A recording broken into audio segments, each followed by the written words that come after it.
Hey, it's Tuesday, January the 20th, 2026. My name is Tom, and this is your Ready Core Daily Brief. Today, fear is loud. Frequency is quiet. One keeps you anxious, the other keeps you prepared. We'll get to that in just a minute. First, let's get you up to speed with the latest from the RISAT team and the Daily Sit Rep. This is your AmCon Daily Sit Rep for January the 20th, 2026. Up first today, a troubling story from North Carolina where Carl McCain won $800 in the Mega Millions lottery. However, when Mr. McCain went to claim his prize, he was informed that he owed debts to two counties he had no connection to. The debt, which was over 10 years old, temporarily withheld his winnings. It remains unclear whether this was a clerical error or a case of identity theft, an issue that continues to affect many nationwide. This incident underscores the importance of regularly monitoring your credit to catch any erroneous information promptly. In health news, recent research indicates that drinking black coffee daily may offer cardiovascular benefits and reduce the risk of type 2 diabetes. Studies show that moderate consumption, around 1 to 3 cups daily, can lower overall mortality and improve heart function, particularly in those with atrial fibrillation.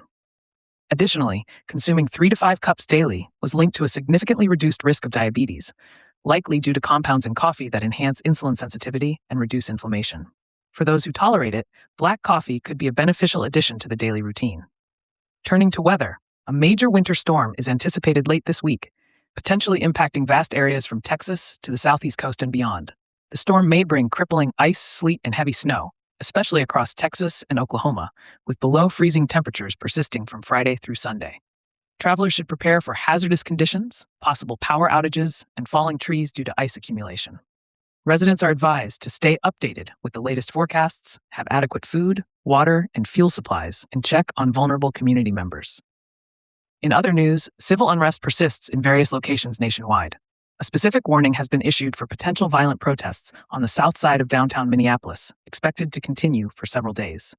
ICE-related protests have been increasingly volatile in large cities. Everyone is urged to exercise heightened situational awareness, avoid protest areas if possible, and report any suspicious activity to authorities and the RISAT team through designated channels. Finally, looking ahead, several events are scheduled in the coming days. Notably, the Oklahoma Ready Corps will hold their January meeting on January 22nd in Norman, OK, and the Southeast Regional Winter Field Day exercise is planned for January 24th and 25th in Tupelo, MS, with an encouragement for local groups to organize similar events. Also, mark your calendars for the Crisis Expo in Orange TX, February the 13th through 14th, focusing on crisis preparation and sustainable living. Today's weather summary includes ongoing lake effect snow downwind of the Great Lakes, causing whiteout and difficult travel conditions. A frigid Arctic air mass remains over the northeastern U.S. with freeze warnings from southern Georgia to central Florida. Below average temperatures and moderate to heavy snow are expected along parts of southern and eastern New England. Additionally, a severe geomagnetic storm was recorded early this morning. Residents are advised to stay cautious, especially in areas prone to winter hazards. Members can access the American Contingency Members-Only site to get the full report and more in-depth analysis of today's stories, along with practical preparedness tips, training opportunities, and resources to help you, your family, and your neighborhood stay crisis ready. When the Johnsons first joined their neighborhood team, everyone wanted to talk about the big one. The collapse, an EMP, civil unrest, the big headlines. But the first real crisis they faced wasn't any of those. It was the flu. Ryan missed a whole week of work. The kids caught it. The family's groceries run got delayed. They weren't in danger, but it was stressful because they hadn't planned for something that ordinary. We thought we were ready for everything, Emma said. Turns out we weren't ready for anything common. Fear hijacks our attention. It makes dramatic, unlikely events feel more urgent than the boring ones that actually happen. That's why probability is such a powerful mindset. It forces us to look past the fear and focus on frequency.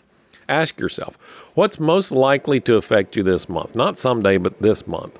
Is it a power outage, car trouble, illness, short paycheck? Those are the scenarios that test real readiness. When you train your focus on frequency, you start building a preparedness lifestyle that works every day, not just during disasters. And here's the secret. If you're ready for the common, you're halfway ready for the rare. So tonight, look at your list from yesterday. And if you haven't made your list from yesterday, go back and listen to yesterday's show and then come back and do this. Look at your list from yesterday and rank those 5 likely disruptions by how often they have affected you or someone you know already. Then commit to preparing for the top one this week. All right, tomorrow we'll talk about how to balance probability and impact, how to make sure you're not ignoring something serious just because it's rare. Thanks as always for listening to the Ready Corps Daily Brief. And hey, congratulations to the Indiana Hoosiers, this year's National College Football Champions. Great game last night. If you're already a member, make sure to check out today's resources on the members only platform or on your phone app. And if you're not a member yet, just head over to readycorps.net to join the network and start building your resilience today. I'm Tom Rigsby. Stay alert, stay ready, and I'll talk to you again tomorrow.